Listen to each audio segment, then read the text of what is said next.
Welcome to Work It, a show about work. This is a work of satire containing mature themes. Pour le service en français, appuyez sur le 1. For writer and performer Sam Elaming, please press 2. For writer and performer Janet Mowat, please press 3. For a measured and insightful discussion of this option is unavailable. For a comedic look at corporate citizenship that I would describe as cynical even for us, please stay on the line.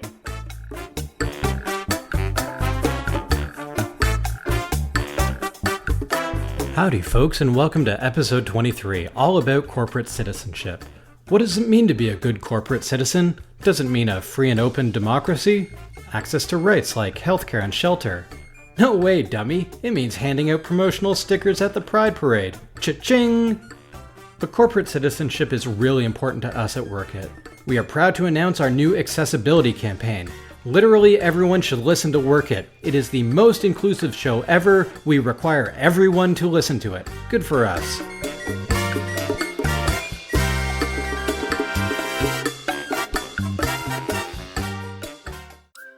You take care of your body and your spirit.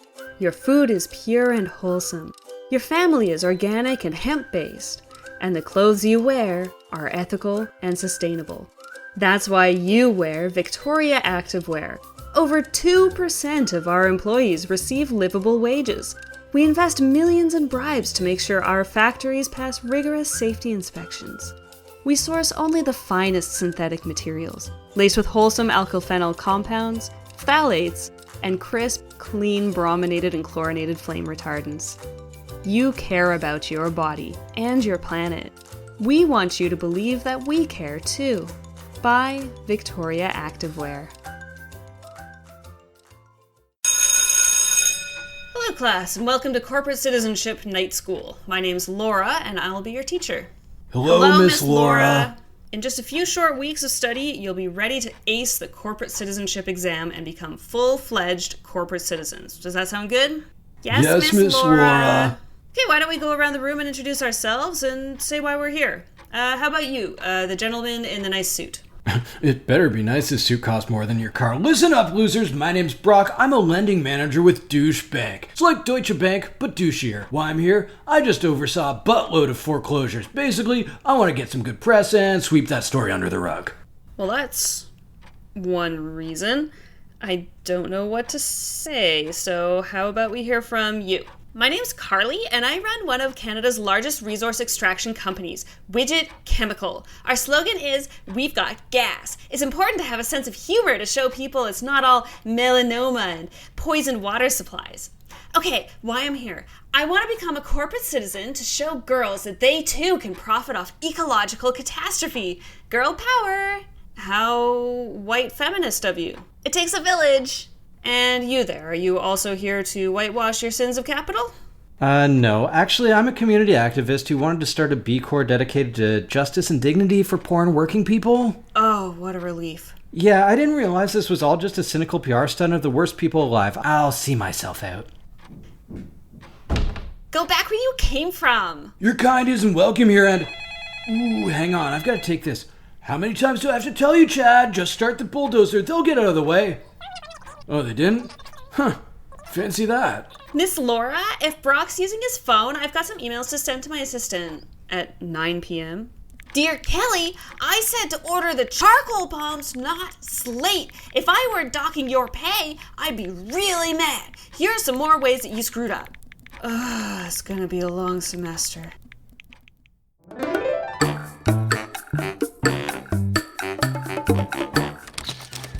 Oh, hey, Janet, why are you looking so down? Sam, have you seen the news lately? No. Is it good? Everything's falling apart. Climate change, dystopian violation of reproductive rights. Theresa May cried a little bit. I can no longer fault her for any of the awful things she's done. Work It needs to be more engaged. Let's come up with our own corporate citizenship strategy. The internet will help with this. Aha! So apparently there are 5 stages of corporate citizenship. Let me see. Okay, it looks like it goes from compliant to engaged, innovative, integrated, and the best is transforming. And the stages range from basic compliance with regulations to transformative global policies. Okay, I say go big or go home. Let's skip the first 4 stages and go straight to stage 5, transformative corporate citizenship. Great. What's something massive we can do to save the world? I know. We'll plant 5 billion trees. Okay, let's buy the seeds. How much money do you have? $3.25. Uh-huh, and I can pawn my coffee for $1.42. Let's see how much this'll cost. $5 million? Okay, it's fine. Let's just start at stage 4 of corporate citizenship. Integration. That means we'll gently and cheaply integrate responsible policies into our business. So let's change the strategy to plant 1 tree. And we'll plant it during work hours so we still get paid. Heck, let's do it right now. I'll get my sun hat. Oh, wait, Sam. We need to finish the show first.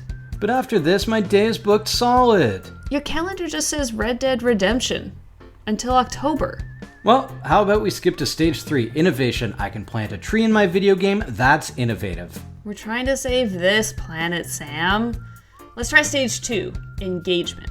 Guess what? Engagement means we need policies that go beyond mere compliance with regulations.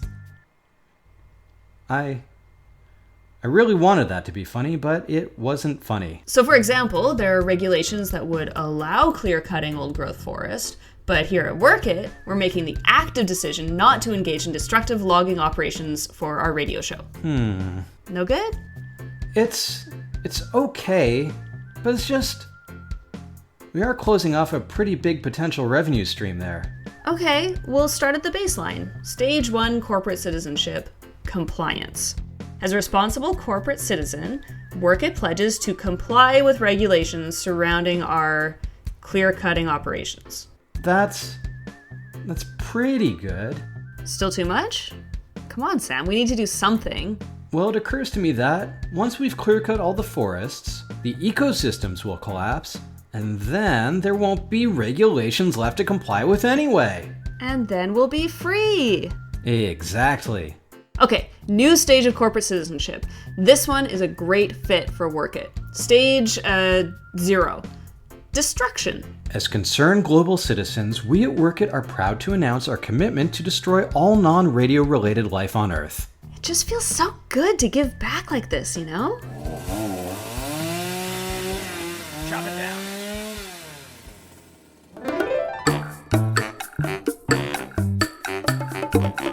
In 2014, Claudia Rankine published Citizen, a widely acclaimed volume of poetry that explored anti-Black racism in America.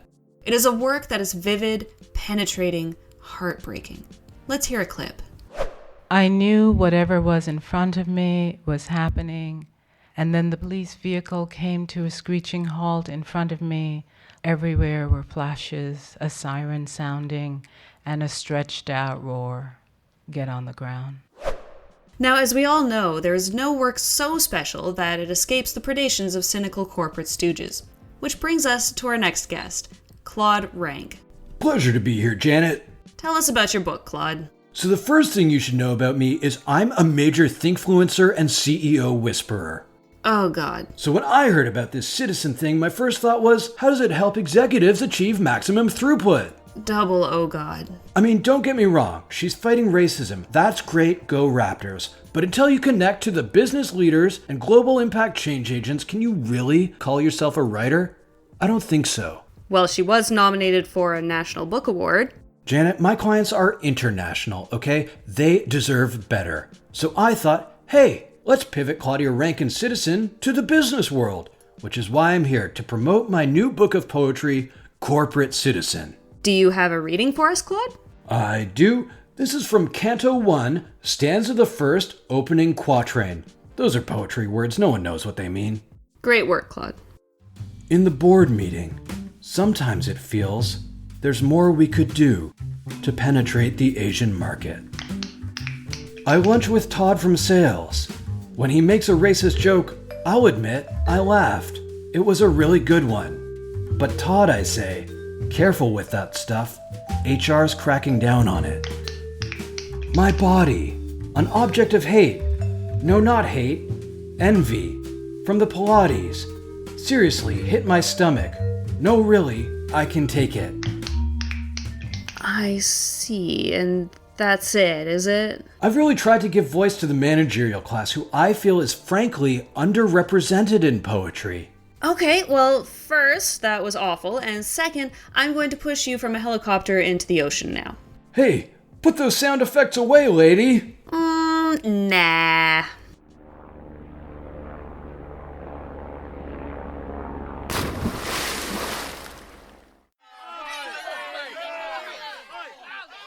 Oh no! A bunch of bigots are holding a racist protest! Who can save common sense and decency now? This looks like a job for...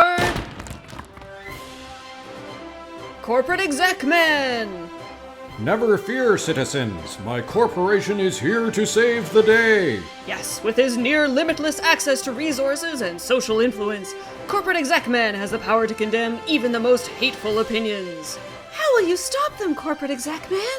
I will release a statement. Ahem. As a powerful corporate exec, I would like to express my disapproval of the bigots. I assure all non-bigots that my corporation and I stand with you.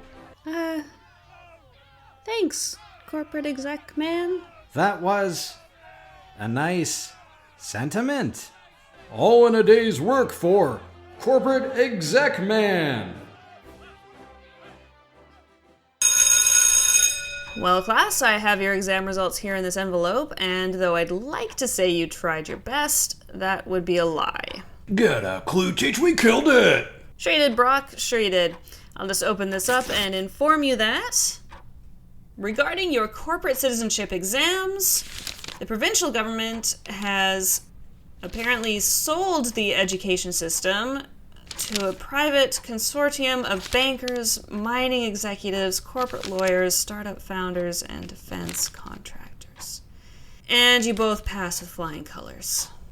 Suck it! Girl boss! Fantastic. Just fantastic. Well, all that's left is to recite the new pledge of corporate citizenship. I'll just sit here and contemplate devolution. I pledge allegiance to the bottom line and the accumulation of wealth. I pledge to be a job creator, by which I mean paying people poverty wages while collecting millions from their labor. I will faithfully extract every resource, exploit every worker, and enjoy every tax cut. And when the world is on fire and the air can't be breathed, we'll hire private armies to slaughter the troublemakers who don't like it. Amen. And women, girl boss!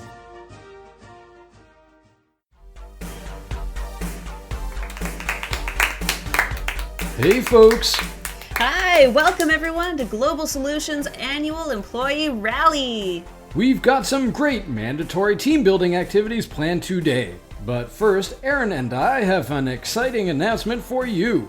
That's right, Greg. As senior execs of Global Solutions, it's our pleasure to announce our brand new corporate responsibility commitment. You guys asked for it, and boy did we deliver. Let's dive in, Aaron. Sure thing, Greg. First up, employees, let's talk about conserving energy. Our new policy will slash our energy consumption. This means we'll need some help from you, the employees. All junior staff are to restrict their use of electric lighting at the office. Don't worry, we'll bring kerosene lamps in. How romantic. You guys also get to ditch those pesky energy-gobbling devices like computers. Pen and paper were good enough for our ancestors, after all. Don't worry, you're not the only ones making sacrifices. Senior staff have our own important job to do.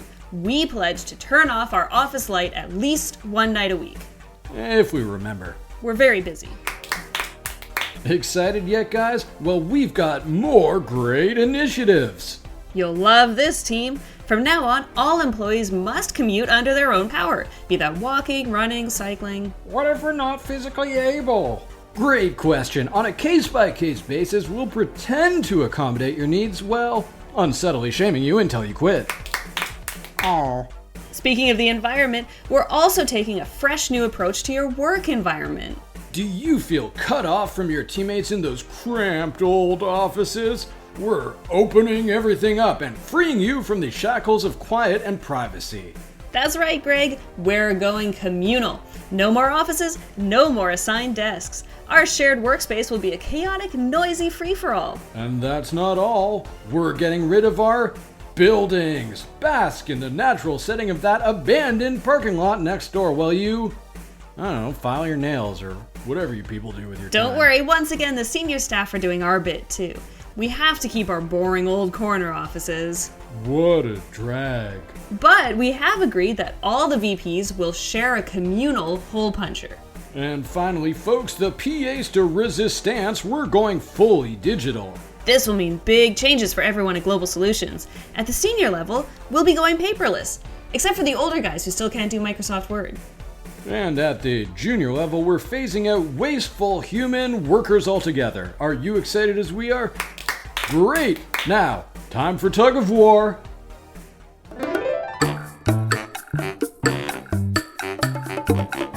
And now, the Work It interview. Corporate citizenship means different things to different people, and sometimes it can turn peers into adversaries. Mark Benioff and Jack Dorsey are the CEOs of Salesforce and Twitter, respectively.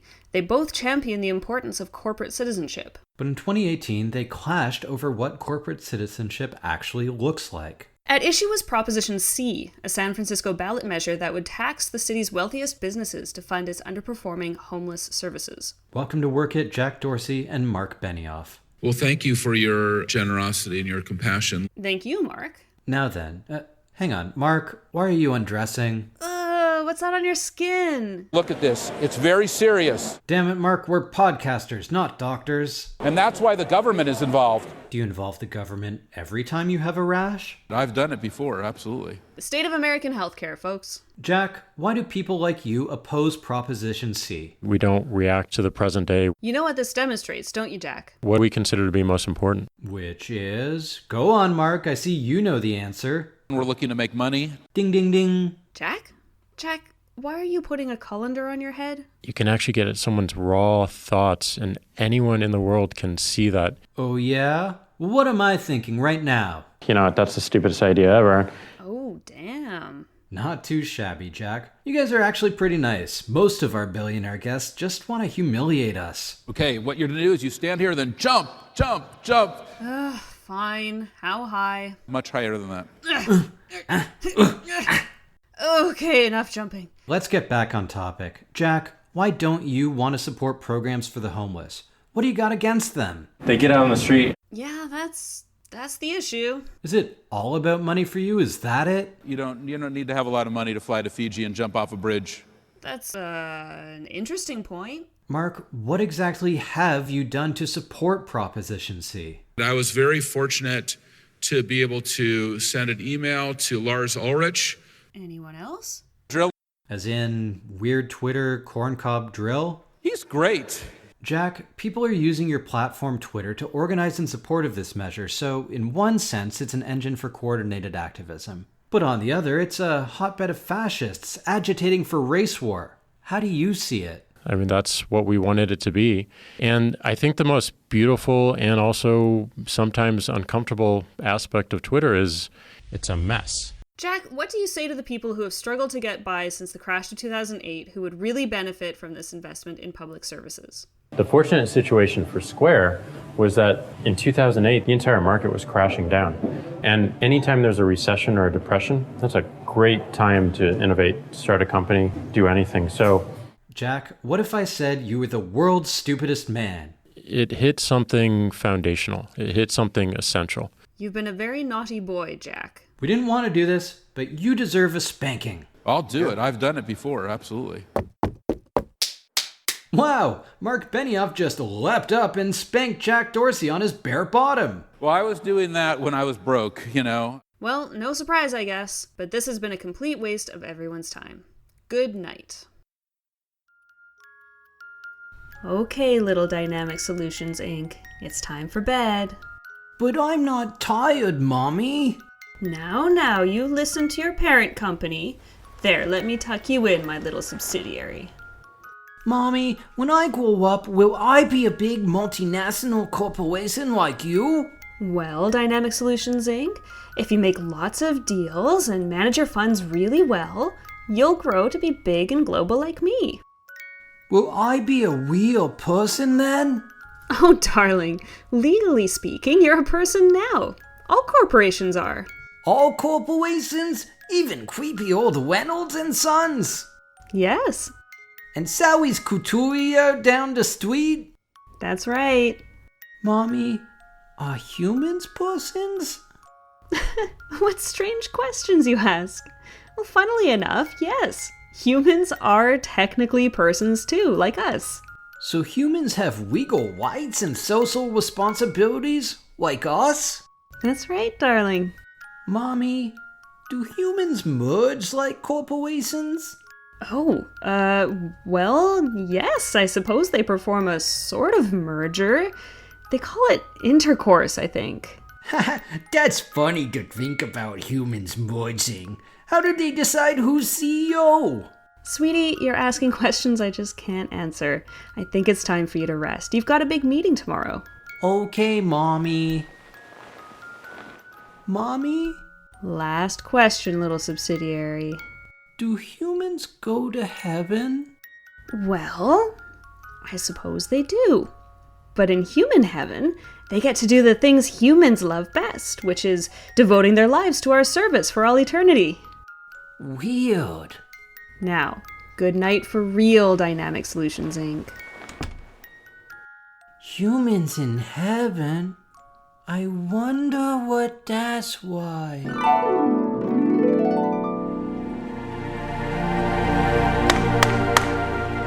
Okay, I call the Heavenly Court of Appeals to order. St. Peter, please call the next appellant. The Heavenly Court of Appeals calls Shanon Baxter, late CEO of Grimsby Insurance.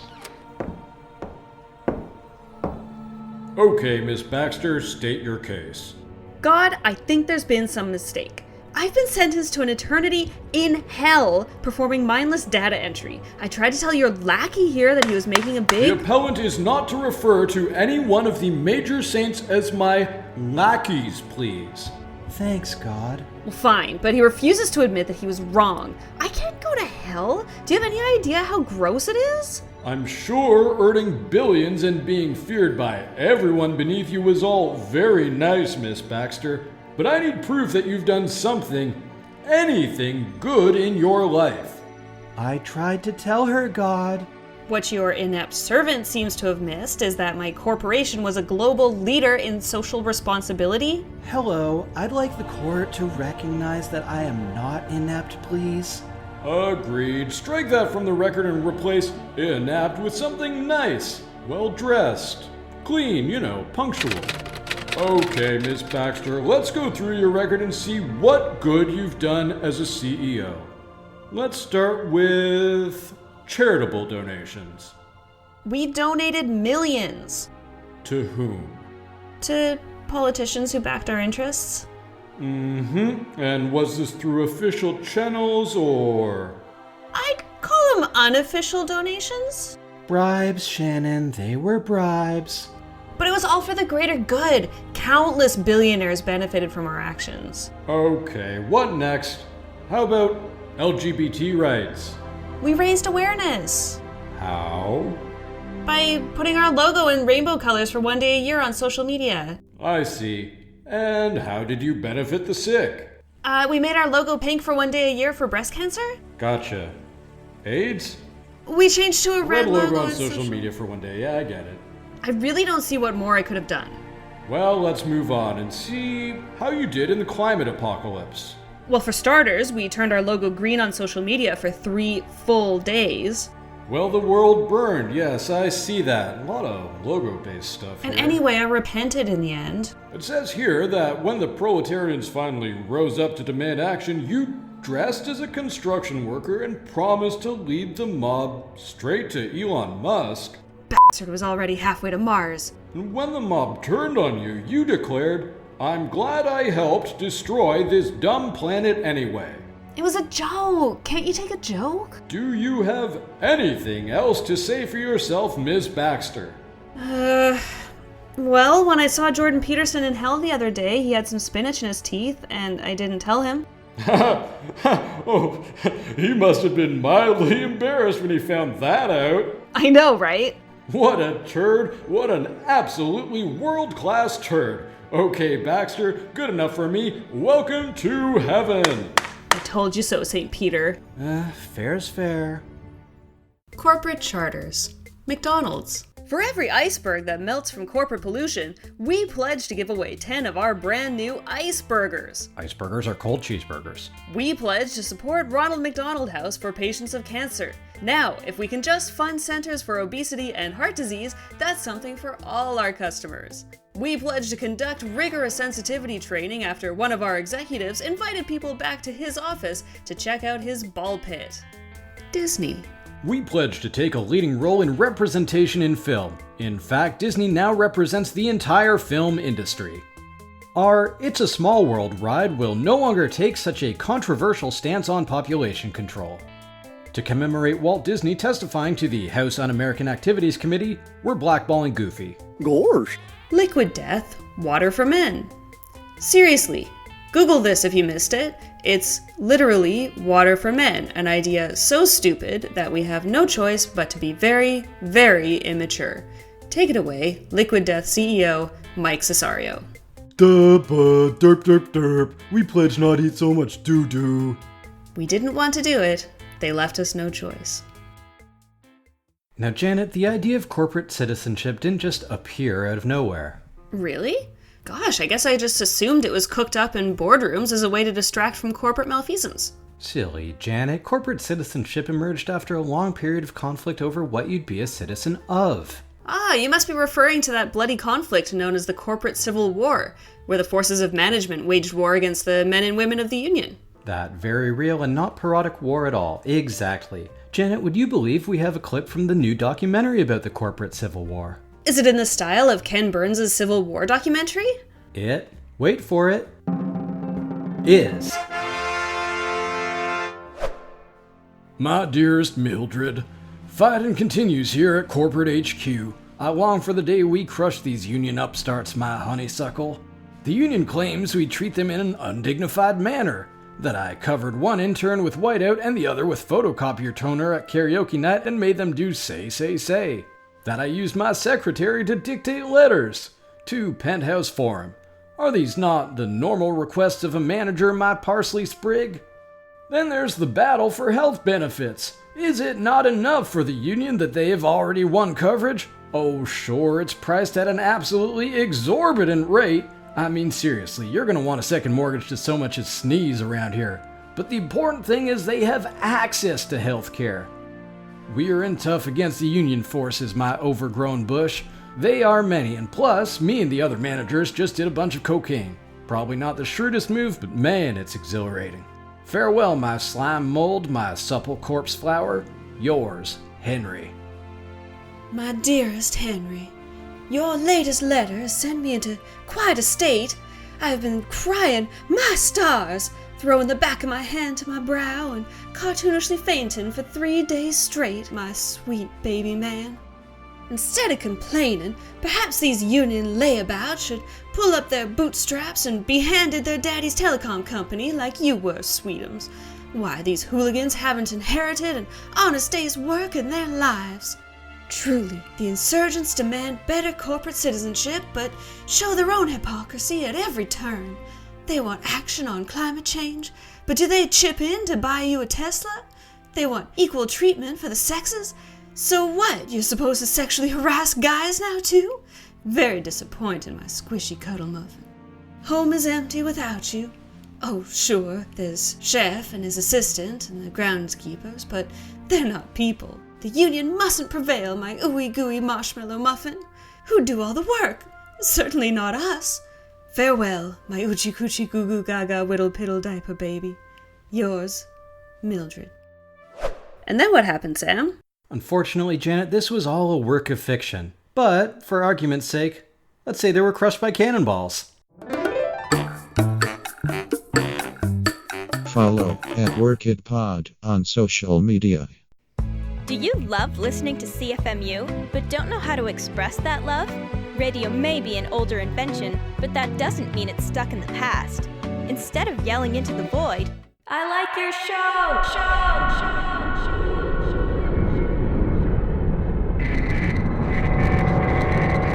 You can just tweet us or any of our shows under their own hashtag using hashtag CFMU_show name. Go give us a shout.